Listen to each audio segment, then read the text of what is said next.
guys, welcome to another episode of TokeMoments. My name is Toke Makinwa, and of course it is another Wednesday. Very soon the number of videos on my YouTube channel will be 100, and I'm thinking about what to do to celebrate 100 episodes, which is epic, which is good. Thank you guys for being with me from the start. My face is fully done because I usually shoot the vlog after work. And lately, I've been shooting my vlog at home. I close late from work sometimes. And then when I get in, all I try to do is just, talk to you guys first before I start to do anything at all. I did tell you guys that I was going to introduce a segment of the vlog called Ask Toke. And today is going to be our very first episode. My mailbox is full. I get mails every single week. We'll do 3 on this episode, and maybe, in the next Ask Toke, which will come once a month, we can do another 3. First email said, "Hi Toke, I am a fan of your YouTube channel and I'm a guy. Now I can't believe I am doing this right now, but I guess desperate times call for desperate measures. I have this question that I want to ask you, and I hope that you can answer this question for me. Now I have been dating this girl for 4 years. She's everything that I want in a woman. She has her own job, she's a Christian, and she's a good person. I was thinking about proposing to her. I spoke to my mother about it just to, seek her blessing. And then she asked what her genotype is. It only occurred to me then that I had no idea. I mean, we do not live in the Stone Age, and people do not necessarily ask those questions. I spoke to her about it, and we decided to get tested. We received the test, and we are both AS. And since that day, all hell broke loose, because both families are not in support of us getting married, and I'm really hurt about this situation, and I just want you to talk about it on your vlog, because she somehow thinks I am in support of my family." Yeah, I'm just going to stop reading right now because I'm straining and it makes me look funny.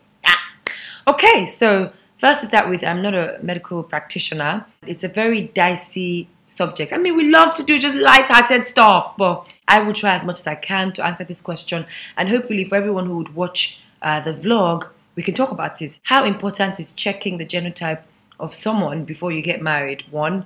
Number 2, does it matter? After all, love is supposed to be stronger than genotype, tribe, religion, and the rest. I'm going to be very honest with you. To the best of my knowledge, I would only speak as much as I know. I've not been on this earth for too long, but one thing I can guarantee you is that love is really not enough to be with someone. Don't believe what they told you.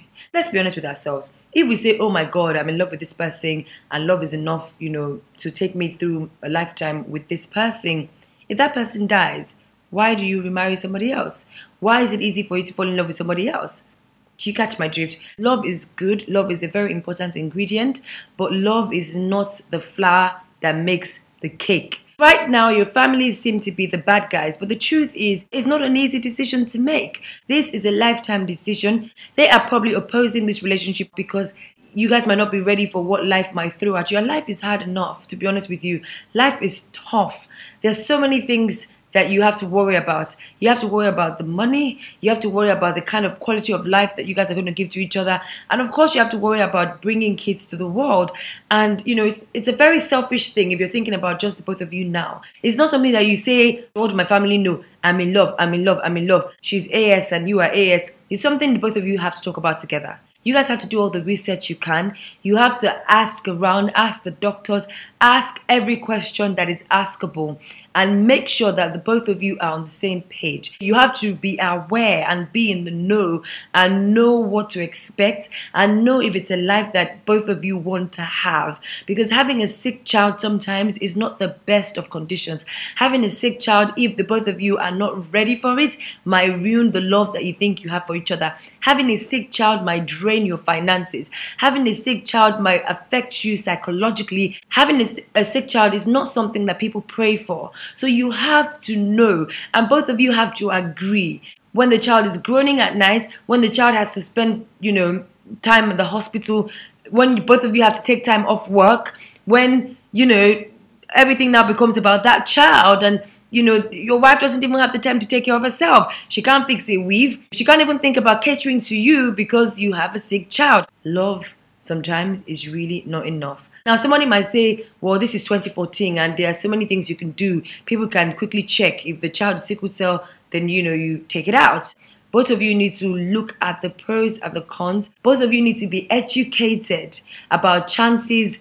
Both of you need to know the scope of this work, yeah? It stops being about how you feel, how she makes you feel, how your heart flutters. When you marry and God forbid, that situation happens, let's hope that the love that you have for each other would be enough to help you guys through that time. You know, there are people who don't want kids. There are people who will decide, we'll get married regardless. We're not going to have kids. We can adopt. And there's nothing wrong with it. Because guess what? There are so many orphanages across town.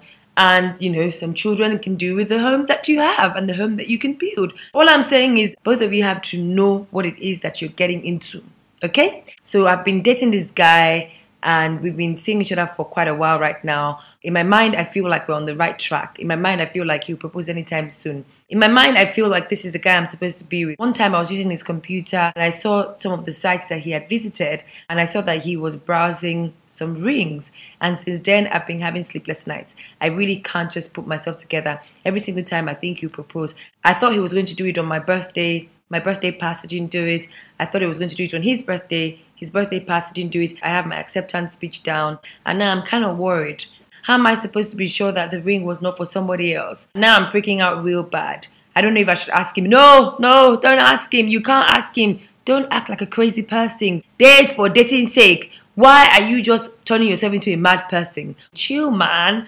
Relax. Okay? Enjoy the dating process. If you feel like you guys are on the right track, if you feel like he's saying the right things in the book, if you feel like this is where you want to be, if you feel like he's right for you, you guys share, you know, common ground, and this is exactly where his head is at, just give it time and enjoy the dating. Stop rushing. It's going to happen when it's going to happen. What if he knows that that's what you're looking for? The guy might know that you're anxious. He might have seen that you went through that side, and right now he's probably just looking for the perfect opportunity when you're not anxious, when you're not antsy, when you're not feeling or thinking too much about it, and he'll pop the question. Now you sound like a disturbed person, and you can't ask him, because if you ask him, I mean, who asks questions like, so when are you going to propose to me, because I saw you browsing rings and I know you're going to propose to me? Don't you think you sound like there's something wrong with you? And it might be because he might be saving. Maybe he doesn't have enough money. Maybe the kind of ring he wants to buy for you is a bit pricey. Now, if by December he still does not propose, then oh girl, if you know his financial status and you think that, you know, that's not his problem, just maybe you might be right. Maybe there's somebody else, because this man of these days, you really can't place them. You know, but I would say give it time, give it to the end of the year at least. And we're in August already. Come on, December is around the corner. And if he doesn't propose, then you can now have your thinking cap on and your FBI attitude on. Now, the last email was the funniest, from a girl called Cynthia, and Cynthia wants to know if sleeping with a guy on the first date would make the guy look at you funny. Are you asking that question? Why are you trading yourself? To be honest with you, it's actually a very serious question. This is $1 million question.